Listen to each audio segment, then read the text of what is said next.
तो फिल्म की शुरुआत माइकल से होती है।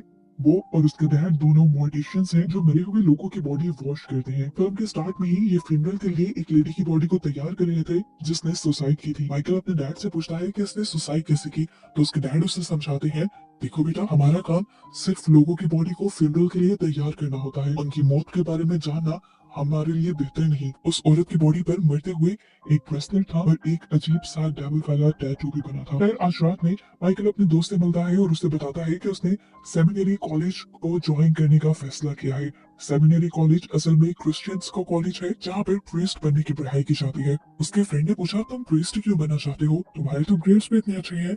तो उसने कहा, हमारी फैमिली में सिर्फ दो ही काम हो सकते हैं, या तो मैं मोर्टिशियन बन सकता हूँ या फिर प्रीस्ट। मोर्टिशियन मैं बनना नहीं चाहता, इसीलिए मैं प्रीस्ट की स्टडी करने जा रहा हूँ। 4 साल बाद मैं कोई भी बहाना करके प्रीस्ट नहीं बनूंगा और कम से कम इस मोर्टिशियन वाले काम से भी मेरी जान छूट जाएगी। फिर फिल्म में 4 साल का वक्त गुजर जाता है और दिखाया जाता है कि आज सब लोगों ने अपना ये कोर्स पूरा कर लिया था। सब लोगों को उनकी डिग्री दी जाती है और रात होते ही माइकल अपने फादर को रेजिग्नेशन दे देता है कि वो आगे एक प्रीस्ट के तौर पर अपनी जिम्मेदारियां नहीं निभा सकता। ईमेल करते ही माइकल ने अपना बैग पैक किया और यहाँ से निकल गया, लेकिन उसे रोकने के चक्कर में वो साइकिल पे चल रही एक लेडी से टकरा गई।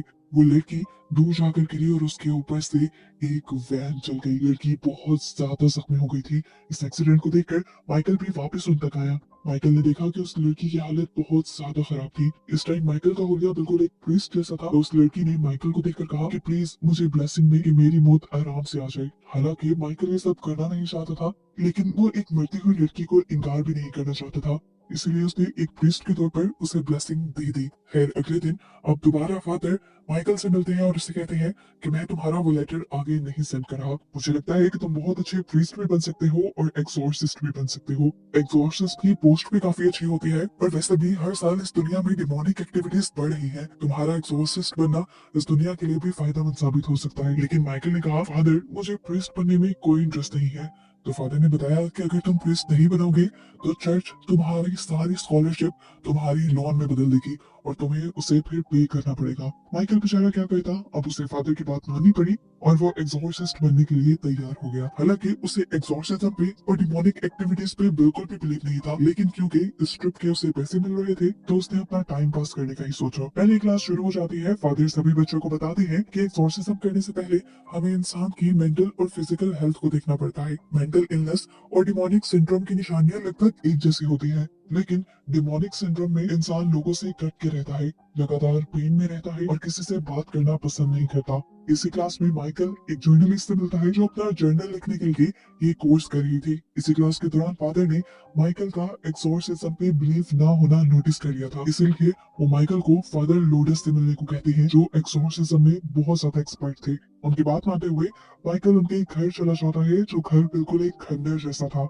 फादर उसे घर के अंदर ले जाते हैं जहाँ पर उसके एक क्लाइंट आई हुई थी। इस लड़की को देखकर माइकल को नहीं लग रहा था कि ये पोसेस्ड होगी, वो बिल्कुल नॉर्मल लग रही थी। तो उसने फादर से सवाल किया, आपको कैसे पता है कि ये लड़की पोसेस है? तो फादर ने उससे कहा कि तुम अपनी कोई चीज एक बैग में डाल दो। माइकल को उनकी बात की समझ नहीं आई, लेकिन उसने एक अमेरिकन डॉलर बैग में डाल दिया और इसके बाद वो लोग उस लड़की के सामने चले गए। फादर ने लड़की से पूछा, बताओ माइकल के बैग में क्या है? लड़की ने कहा, मुझे कैसे पता हो सकता है?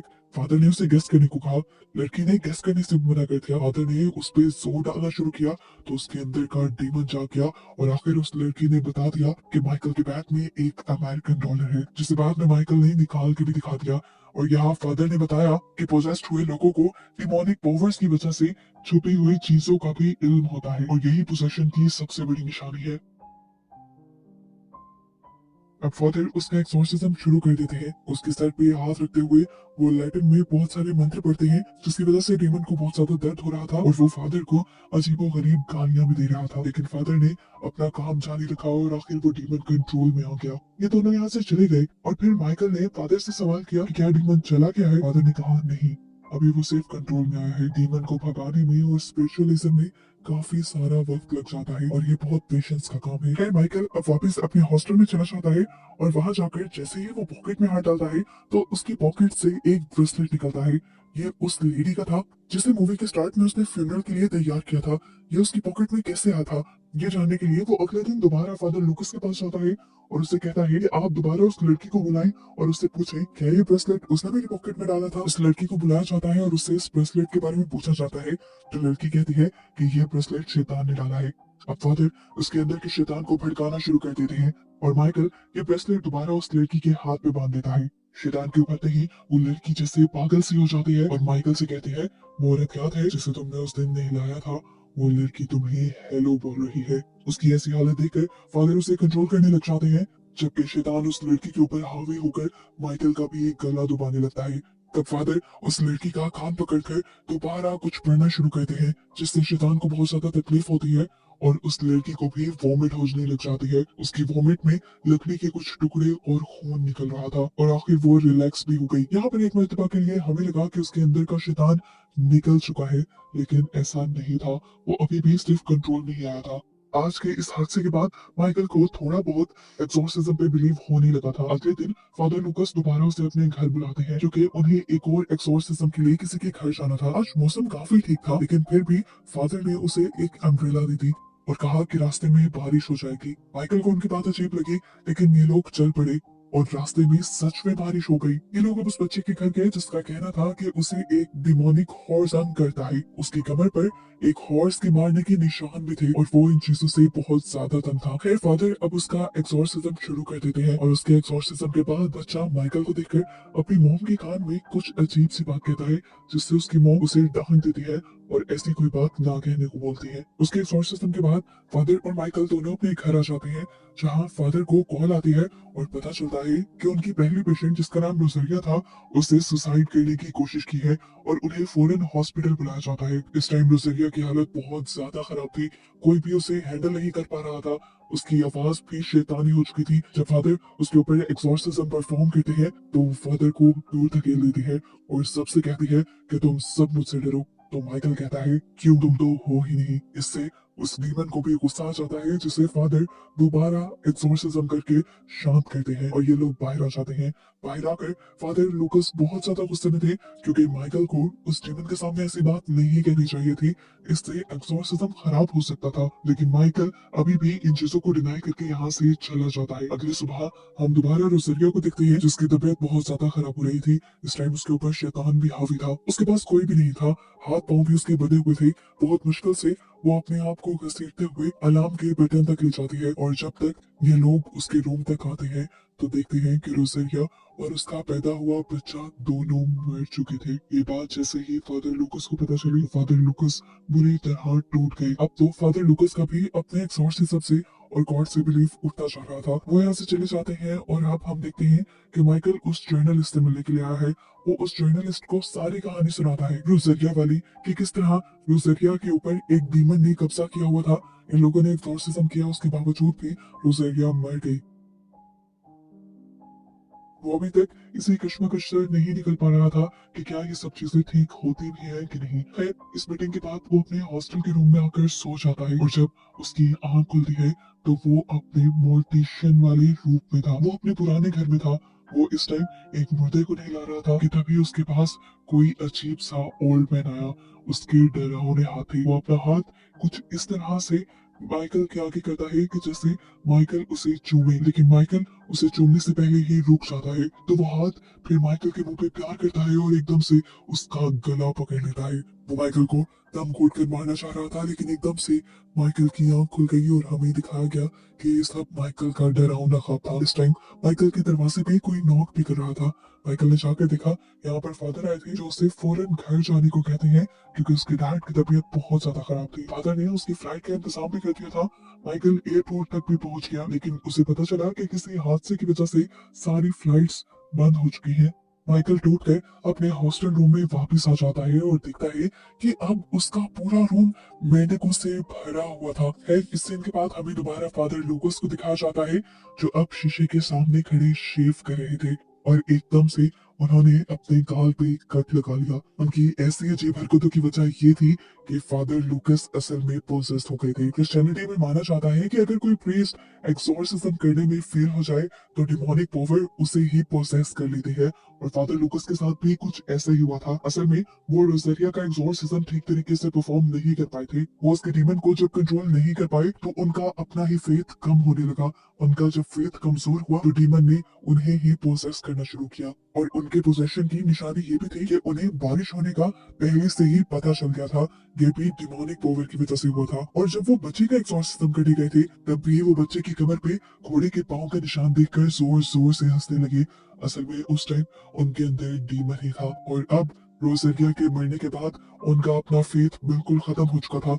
अपने रिलीजन से बिलीफ बहुत ज्यादा कम हो गया था, इसलिए अब डीमन ने उन्हें पूरी तरह पोसेस कर लिया। ऐसे में जब कोई बच्ची भी फादर से ब्लेसिंग लेने के लिए जाती है तो फादर उसे जोर से थप्पड़ लगाकर दूर कर देते हैं। फिर सीन कट होता है और दिखाया जाता है कि माइकल ने अपने रहने के लिए एक मोटेल रूम बुक करवाया था, क्योंकि हॉस्टल रूम में वो रह नहीं सकता था। उसने अब हॉस्पिटल में कॉल की अपने डैड की तबीयत पूछने के लिए, तो उसके डैड ने फोन उठाया और उसके डैड ने उसे बताया कि अब मेरी तबीयत पहले से बिल्कुल ठीक है। ये सुनकर माइकल खुश हो गया और एकदम से उसके डैड की आवाज कट गई और डॉक्टर बोलने लगे, और डॉक्टर ने उन्हें बताया कि सॉरी मिस्टर माइकल, लेकिन आपके डैड मर चुके हैं। माइकल ये सुनकर हैरान हो जाता है और डॉक्टर से पूछता है ऐसा कैसे हो सकता है, अभी कुछ सेकंड पहले ही तो मेरी उनसे बात हो रही थी। डॉक्टर ने कहा ऐसा होना इम्पॉसिबल है क्योंकि उनकी आज दोपहर 2 बजे ही मौत हुई है। अब माइकल बहुत ज्यादा उदास हो गया था, उसने फोन भी रख दिया और तभी एकदम से उसके दरवाजे पे नॉक हुआ। माइकल जैसे ही उसे देखने के लिए कमरे से बाहर गया तो एकदम से किसी के भागने की आवाज आई, लेकिन वहां पर तो कोई भी नहीं था। और अब उसके कमरे के डोर लॉक के ऊपर वही ब्रेसलेट भी था जिसे हम मूवी में बार बार देख चुके हैं। उसे अब अपने डैड की आवाज आ रही थी जो उसे मदद के लिए बुला रहे थे। माइकल पागल हुआ, उनके पीछे भागता रहा और यहाँ तक कि होटल से बाहर भी निकल आया। बाहर नीचे किसी के कदमों के निशान भी थे और एकदम से उसके डैड की आवाज आई, बस टेंशन मत लो, अब दर्द खत्म हो गया। और हमें दूसरी तरफ उसके डैड को गिरता हुआ दिखाई दिया, और यही मोटर के बाहर उसे एक घोड़ा भी नजर आया जिसकी आंखें बुरी तरह लाल हुई थी, जिसका मतलब था कि उसके अंदर डिमोनिक पावर्स थी। उसे देखकर वो परेशान हो जाता है और अपनी फेलो उस जर्नलिस्ट को कॉल करता है। ये दोनों मिलकर अब उस बच्चे के घर जाते हैं जिसे वो डिमोनिक घोड़ा तंग किया करता था। माइकल यहाँ जाते ही सबसे पहले उस बच्चे की माँ से पूछता है कि उस दिन आपके बेटे ने आपको क्या कहा था। तो वो औरत बताती है इसने कहा था कि तुम्हारे डैड की जल्द ही मौत हो जाएगी। और ये सुनकर माइकल हैरान हो जाता है क्योंकि सच में उसके डैड भी मर चुके थे। माइकल अब उस बच्चे से पूछता है आखिर तुम्हें ये बात किसने बताई थी। तो बच्चे ने बताया मुझे ये बात उसी ने बताई है जिसे तुम रात को देख चुके हो। माइकल अब परेशान हो चुका था, उसे पूरी तरह इन चीजों पर यकीन हो गया था और अब उसे मदद चाहिए थी।